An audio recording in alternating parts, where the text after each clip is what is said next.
بسم اللہ الرحمن الرحیم۔ زید بن اسلم روایت کرتے ہیں کہ ایک رات حضرت عمر رضی اللہ عنہ گشت کر رہے تھے، میں بھی آپ رضی اللہ عنہ کے ہمراہ تھا۔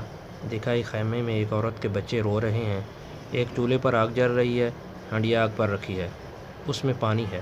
آپ رضی اللہ عنہ نے خیمے کے سامنے کھڑے ہو کر کہا، اللہ کی بندی، یہ بچے کیوں رو رہے ہیں؟ عورت نے کہا، ان بچوں کا رونا بھوک کی وجہ سے ہے۔ حضرت عمر رضی اللہ عنہ نے پوچھا، یہ ہنڈیا چولہے پر کیوں رکھی ہے؟ اس نے کہا، یہ خالی پانی ہے جس سے بچوں کو بہلا رہی ہوں تاکہ انہیں تسلی ہو۔ ہمارے اور عمر کے درمیان اللہ ہے۔ آپ نے فرمایا، اللہ کی بندی، اللہ تجھ پر رحم کرے، عمر کو تیرے حال کا کیا پتہ؟ بولی، ہمارا حاکم ہو کر ہم سے غافل ہو، یہ کیسے ہو سکتا ہے؟ آپ رضی اللہ عنہ بیت المال آئے، ایک بوری آٹے کی نکالی، دیگر سامان اپنے اوپر رکھا۔ میں نے عرض کیا، یا امیر المؤمنین، میرے اوپر لاد دیجیے۔ آپ رضی اللہ عنہ نے فرمایا، قیامت کے دن میرا بوجھ تو اٹھائے گا؟ ہم دونوں اس عورت کے پاس آئے، سامان اتارا، آگ جلائی، حتیٰ کہ حریرہ پکا کر بچوں کو کھلایا، یہاں تک کہ بچے سیر ہو گئے۔ وہ کہنے لگی، امور خلافت کے لائق تو آپ تھے۔ آپ رضی اللہ عنہ نے عورت کو کہا، امیر المؤمنین کے پاس مسجد نبوی آنا، مجھے وہاں پاؤ گی۔ صبح کو عورت آئی تو آپ نے اس کو بیت المال سے بہت سا مال دے کر خوش کر دیا۔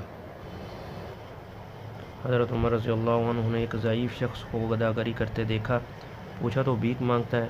اس نے کہا، مجھ پر جزیہ لگایا گیا ہے، حالانکہ میں بالکل مفلس ہوں۔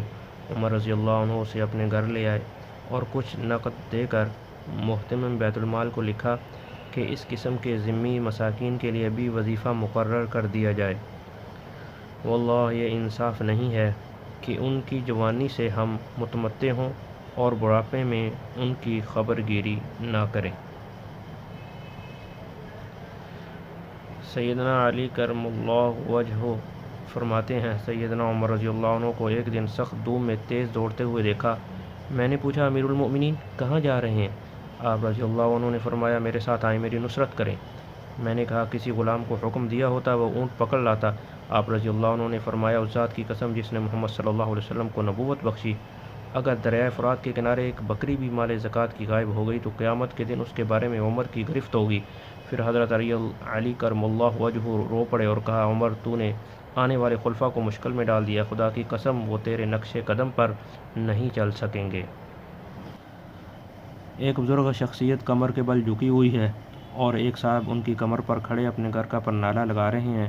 اس منظر کو دیکھنے کے لیے لوگوں کا ایک جمع غفیر اکٹھا ہو چکا ہے، مگر ان بزرگ ہستی کے ماتھے پر شکن تک نہیں پڑی، بلکہ نہایت اطمینان کے ساتھ اس کام کو انجام دے رہے ہیں۔ یہ بزرگ ہستی کوئی معمولی انسان نہیں، بلکہ اپنے دور میں دنیا کے طاقتور ترین حکمران حضرت عمر فاروق رضی اللہ عنہ ہیں، جن کی کمر پر رسول اللہ صلی اللہ علیہ وسلم کے چچا حضرت عباس رضی اللہ عنہ کھڑے اپنے گھر کا پرنالہ لگا رہے تھے۔ واقعہ کچھ یوں ہے کہ حضرت عباس رضی اللہ عنہ کے گھر کا پرنالہ مسجد نبوی سے متصل تھا، جس کے پانی سے نمازیوں کو تکلیف پہنچنے کا اندیشہ تھا۔ حضرت عمر رضی اللہ تعالیٰ عنہ نے اپنے دور خلافت میں اس پرنالے کو اکھاڑ دیا تاکہ لوگوں کو تکلیف نہ ہو۔ حضرت عباس رضی اللہ عنہ کو علم ہوا تو وہ قاضی کی عدالت میں پہنچ گئے اور حضرت عمر رضی اللہ عنہ کے خلاف شکایت کی تو قاضی نے خلیفہ وقت عمر بن خطاب کو طلب کر لیا۔ آپ رضی اللہ عنہ عدالت میں حاضر ہوئے تو قاضی نے پرنالہ اکھاڑنے کی وجہ دریافت کی تو آپ رضی اللہ عنہ نے نمازیوں کی تکلیف کا عذر بیان کیا۔ جواب میں حضرت عباس رضی اللہ عنہ نے فرمایا کہ یہ پرنالہ رسول اللہ صلی اللہ علیہ وسلم نے خود لگوایا تھا، جس پر حضرت عمر رضی اللہ عنہ رو پڑے اور فرمایا، اگر واقعہ ایسا ہے تو پھر میں کمر کے بل جھکتا ہوں اور آپ میری کمر پر کھڑے ہو کر پرنالہ دوبارہ لگا دیں۔ چنانچہ ایسا ہی ہوا۔